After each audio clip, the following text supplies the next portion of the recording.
Alright guys, TacticalRab back again today. Hope you're all doing well and enjoying your day so far, and yesterday was a very interesting day indeed. The main story being Zuma forced to step away from professional Call of Duty play due to this recurring injury, but a number of other things have happened over the last 24 hours or so. The CDL doing a number of confirmations regarding exactly what the format for this opening weekend, the Kickoff Classic, in just a few days time is going to look at, how that then leads into the rest of the season, and also what the prize pool is going to be. Technically less than it was last season, but in my opinion the way it's distributed makes much more sense. I think the pros in general are pretty happy with this development. Intrigued to hear your perspective in the comment section below. Like if you guys enjoyed the video, subscribe if you were new as always, I'd greatly appreciate it. It really helps out the channel. Thank you very much indeed for doing that. Firstly then, some Challengers roster mania stuff. Morks yesterday confirming, got a fourth. Good night everyone. Looks like HaLLey is going to be joining Morks' team as Parasite tweets out streams a vibe every day. Scrims tomorrow with aBeZy, Morks and Lacefield baby. So yeah, Lacefield and aBeZy have been a duo pretty much this entire season. Were a duo back in the day on Cloud9, for example, that Black Ops 3 World Championship team, you guys might remember. Morks here as well, and then Parasite, so Parasite and aBeZy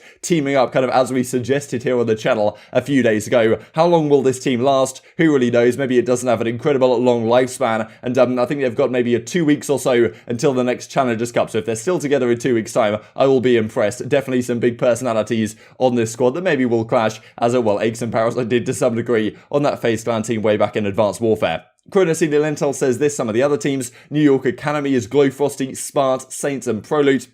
We talked about how Diamond Con was pulled up to that starting roster after, well, Zuma unfortunately has had to step away. Toronto Academy then is going to be Insight, Scrappy, Onyx, and Teskey, as I kind of hinted at, or at least I kind of thought that was going to be the case yesterday. Exotic, Proto, Mayhem, and Zinx and other squads. Sense's team looks like it's going to be Brax, Spoof, and MREs. Certainly some solid names on that squad. See how well they can do going forwards. aBeZy, Morks, Lacefield, and Parasite, as we just looked at, and Sib, Jimbo, Cells, and Hollow is another one to keep your guys' eyes on. Another thing here from the Dallas Empire: welcome the newest member of the Empire, that being Felony, or Fellow now, joining this squad for next season. Seems like he's effectively going to be a substitute on this team going forwards. Pretty interesting, because last season, of course, they had Tommy, they had Tish as their substitute players, because last season you had 5 players, you had to have 2 substitutes as well on the squad, and of course they never really got any playing time, right? Like, that was never expected. You got a team like the Dallas Empire, you're never really expecting to get any play time on that squad. And I'm sure Tish, I mean, Tommy, of course, has now gone on to do great things as a Warzone player and content creator for 100 Thieves over these last several months, but Tish is maybe in an interesting spot thinking about, okay, does he come back through the Challengers bracket this upcoming season? Because if you are a substitute for a team like the Dallas Empire, you're getting paid your salary, but you're never getting the opportunity necessarily to be one of the top tier players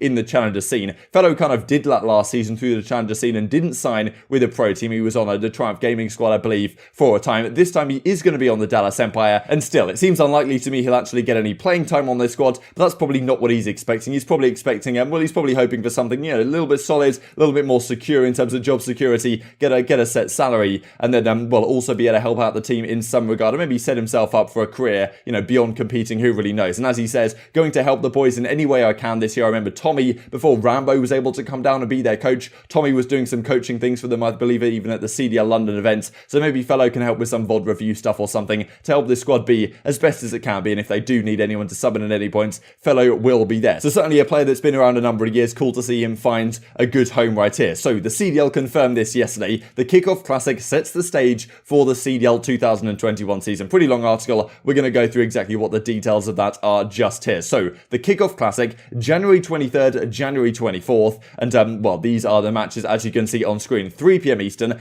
Dallas Empire versus the New York Subliners is the first match of the entire season. That's Clayster's team versus his old squad in Dallas Empire. Pretty much all of these matches have some sort of storyline going on. I'll certainly be doing some predictions for these over the coming days. But these matches don't have any points associated with them. There were certainly some frustrations. The fact that this time last year at the Minnesota launch weekends, the matches counted for points, but yet the CDL effectively just decided what the show matches were going to be, but still had points attached to them. This time around, they were even fan voted, right? So probably not ideal to have, well, these officially mattering, but at the same time, they will give a decent benchmark of how well these teams are performing and what we can expect from these guys when the league does actually kick off on February 11th for that open opening launch weekends into, well, that first home series of the first stage. We'll look at exactly what the format is going to be here in just a second. So, talking, I suppose, of that opening home series, there is going to be some group play involved. So there's 2 groups, Group A, Group B, 6 teams per group, and then, well, the seeding based on those group results at the end of 3 home series weeks is then going to be the seeding for the major events at the end of the stage, and we'll talk about exactly what the pricing is going to be for that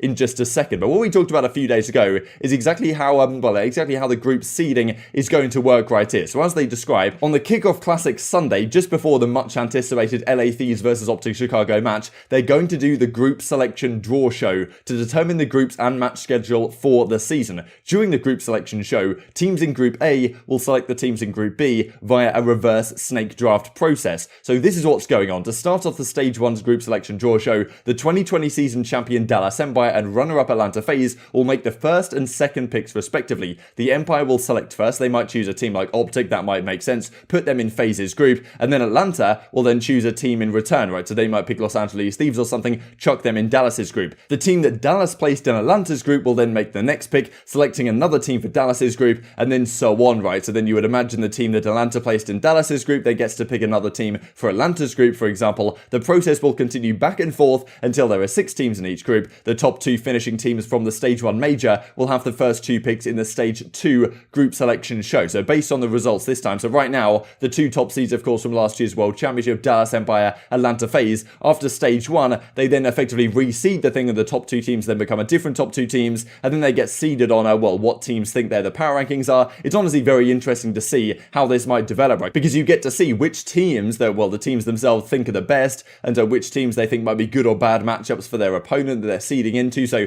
definitely a lot of mind games you could potentially do here. We talked about this a couple of days ago, then this is kind of how I drafted it up at the time, how it might go. So Dallas might choose OpTic, then FaZe might choose LA Thieves, then LA Thieves get to make a pick as well, and then OpTic get to make a pick, for example, and it keeps going on and on. Probably a bit optimistic to put London up this high, but this will effectively go on and on until we have our 2 groups, and then those groups will play against each other in single round robin over the course of 3 home series weekends to then determine the seeding for the major, where all the teams will then clash at effectively the end of the month, or at least the end of the stage. So this is how it works in terms of points. The 6 teams in each group will play each other across 3 weeks of home series, kind of already described that, and they will get 10 points for every single home series match win. No prize money, I don't believe, for any match win this time around, but in terms of the majors, you get a lot of CDL points, and of course the CDL points will then seed you for the World Championship at the end of the year. The top 8 teams only qualify for that World Championship, whenever it is, I imagine August, September sometime, right at the end of the season, as it was last time around. However, there is also this to mention as well. The prize pool was confirmed, with all 12 teams qualifying for every major tournament. The prizing structure has changed. So the last time around, of course, there was, I think it was $100,000 per home series, but only 8 teams went to every home series, so you didn't have the opportunity to play for every single dollar that there was at stake. Last season, the total prize pool was $6 million. I think it was like $1.4 million for all of the home series and stuff, and then $4.6 million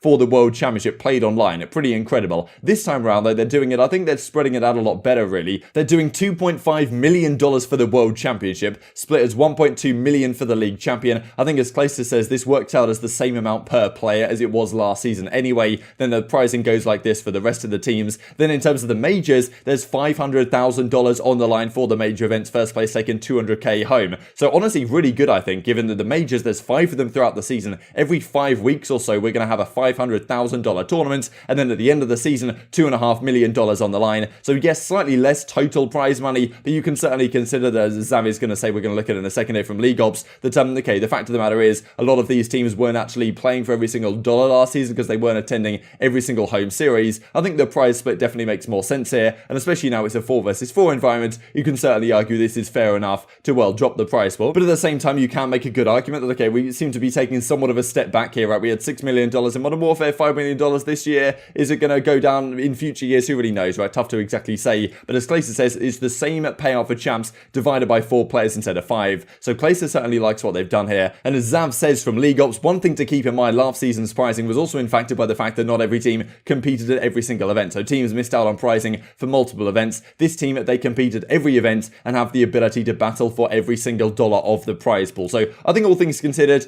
pretty good, pretty good step in the right direction. The CDL 2021 season consists of 5 stages, as we said. Then all 12 teams will compete every week of the season at each major, which is, something we didn't have last year with, unfortunately, only 8 teams attending a lot of those home series. So certainly it seems to be a significant step up to me this season over last season. CDL definitely doing a good job here, stepping in the right direction. A couple of interesting things to finish off the video. This comes out yesterday from FaZe Dallas, the senior executive producer for Atlanta FaZe, saying the Atlanta FaZe facility starts trending coming relatively soon. I'm thinking we start shooting this facility reveal real soon. We talked yesterday about how, okay, OpTic Chicago moving to the Hex quarters, Dallas Empire might be doing something similar. I'm not really sure what's going on with Atlanta FaZe, but if they have a facility that, well, seems like something they might want to do, as we talked about yesterday, the potential advantages of moving to something like that. So thanks to a couple of you guys for pointing this out to me. Also wanted to mention this, of course, on the Zoomer side. I thought it was pretty incredible. Zoomer's career, 58 events, $387,000 won in terms of prize money, 6 event wins over the course of his career. And of course, we certainly do all wish Zoomer